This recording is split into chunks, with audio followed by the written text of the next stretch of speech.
Gastonia was a stout but formidable dinosaur. Four-legged creature that was built like a Sherman tank. This animal is in the worst possible place, hunting alone at the surface, where it's most vulnerable to attack from below.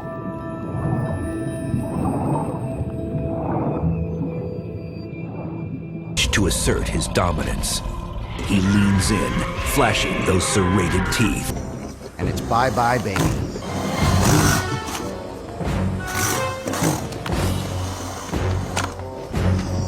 Megatherium might look like elephants, but they are 3 times the size, with tusks that curve downwards for stripping bark off trees.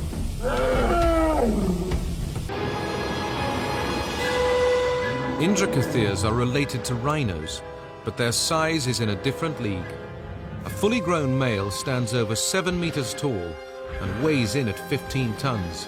That's equivalent to 8 modern rhinos. Gets in their way.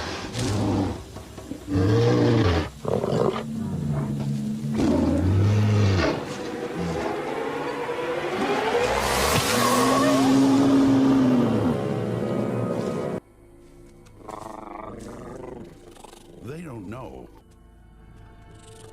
Dryosaurus is too small to defend her brood against a hungry predator.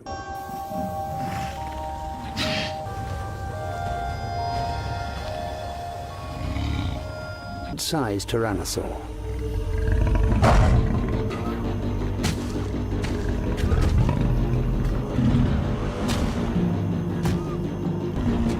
It's actually a close relative of the tyrannosaur.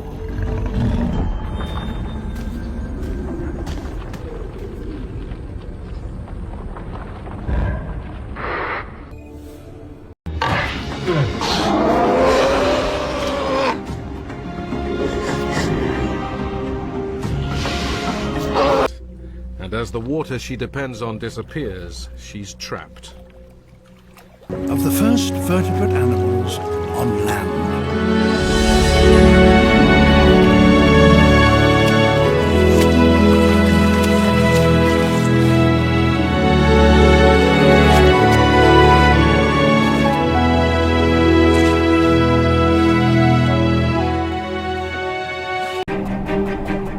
It's been named Opabinia, and it seems to have been a kind of evolutionary experiment.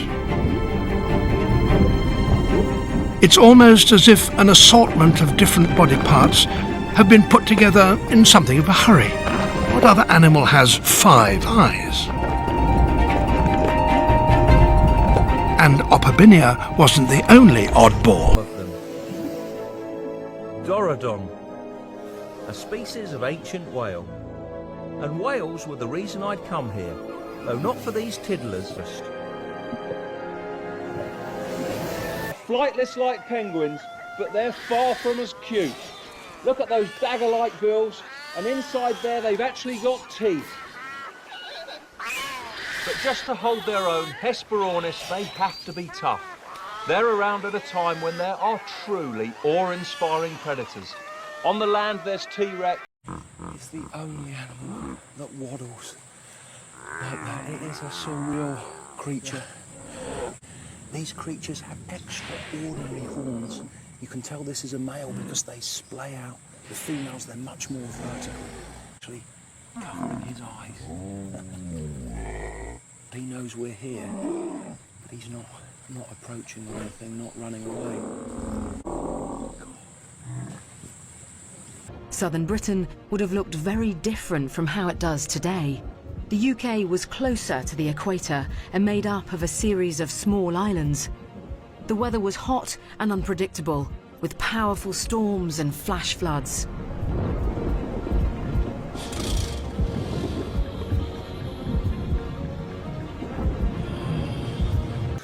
Around him, the other residents of the canyon are starting to stir. Strange beasts like the Chalicotherium.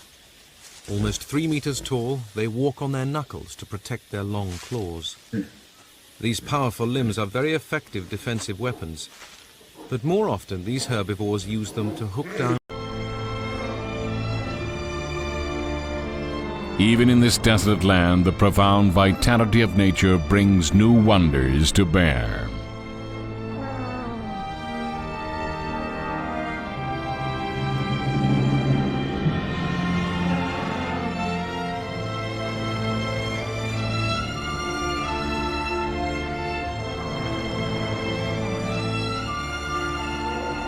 These creatures have traveled over 1,000 kilometers across bleak terrain to the north. Led by a biological compass in their brains, instinct has led them to this land, and that is now softened by the rain. Tsintaosaurus, herbivorous dinosaurs that travel in herds like today's wildebeests, are 10 meters in length and weigh over 4 tons.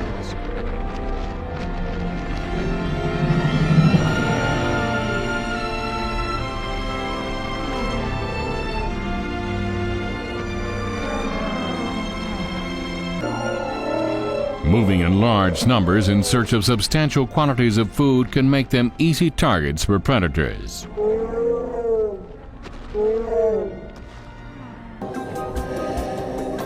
These shoals of giants are sustained by the tiniest creatures that live in the sea. What they do is they filter out any tiny plankton, any small animals floating in the ocean.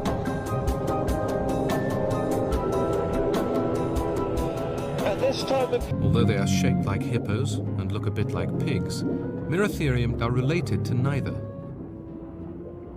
Look closely though, and the Moeritherium's nose betrays its true family connection. The nostrils and lip have joined together to become one dexterous muscular unit, which helps them forage for food. This is in fact a type of trunk. These benign herbivores are early relatives of the elephant. At around 200 kilograms, they are too big for the sharks. Hard to see what's going on there. It's such a flurry of activity down there. There's a shark gone right in the middle of the feeding frenzy. What is that? That is one grotesque fish, and that's more like a bulldog than a fish. If the devil kept fish, this would be one of them. Xiphactinus, a predatory fish over 20 feet long.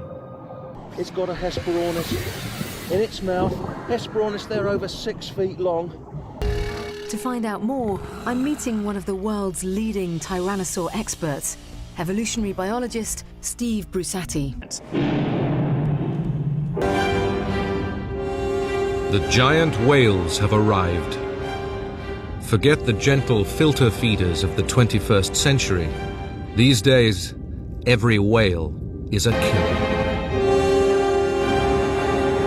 Basilosaurus, 18 meters of predatory whale. 4 times the length of a great white shark. This female weighs 60 tons. Themselves, but with so many predators about, today is a bad day for her litter to leave the nest. She, however, has to feed, whatever the risk. She only has a short window of opportunity to do so, and that window is fading fast. The cool early morning is an ideal time to catch the frogs, lizards, and insects she feeds on. And this is the great paradox of the Ice Age. In the freezing wastes of Europe and Siberia, one thing that was thin on the ground was snow.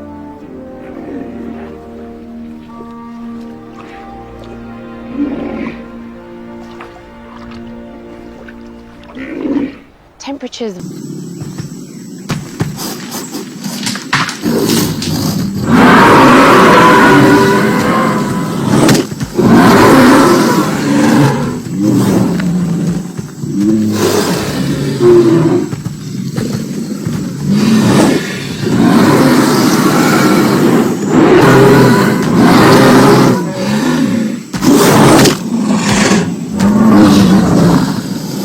large animals may have been feeding on this plant in dry conditions.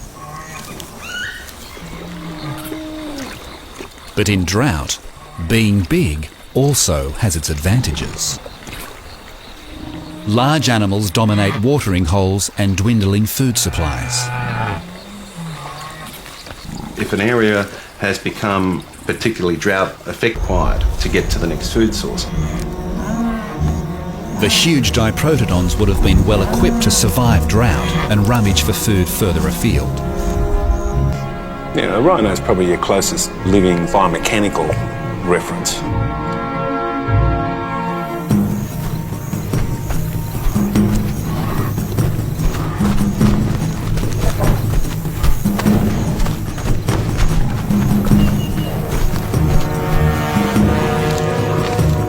Diprotodons were 6 feet tall and 10 feet long and weighed almost 3 tons. If there's a dinosaur, say, comes from the Winton area, then it needs to have that context. Not exactly waltzing, but here's one big boned girl, the sauropod Matilda. Matilda stretched 60 feet tip to tail.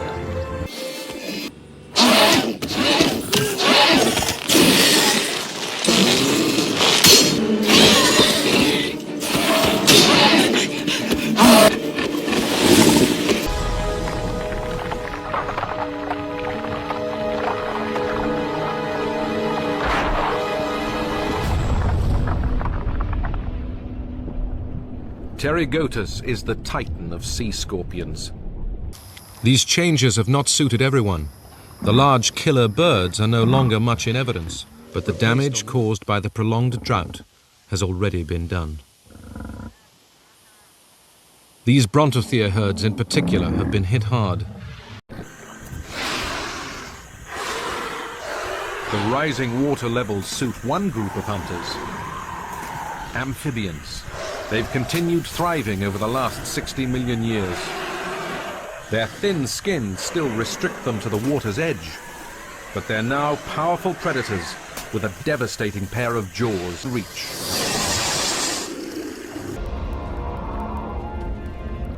The Lucititan, emphasis on Titan.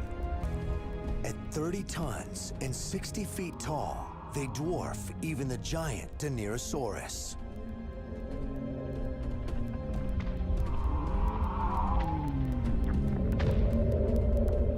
Over there, Metriorhynchus. You just wouldn't expect that. Big mistake.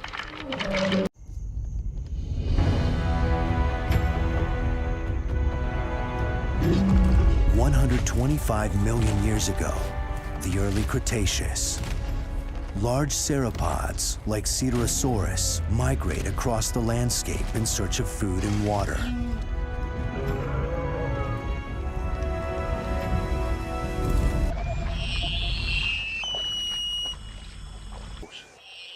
Reptiles dominate everywhere right now. Winged reptiles, the pterosaurs, rule the skies. A plant eater. And it's the youngest which are in greatest danger from predators.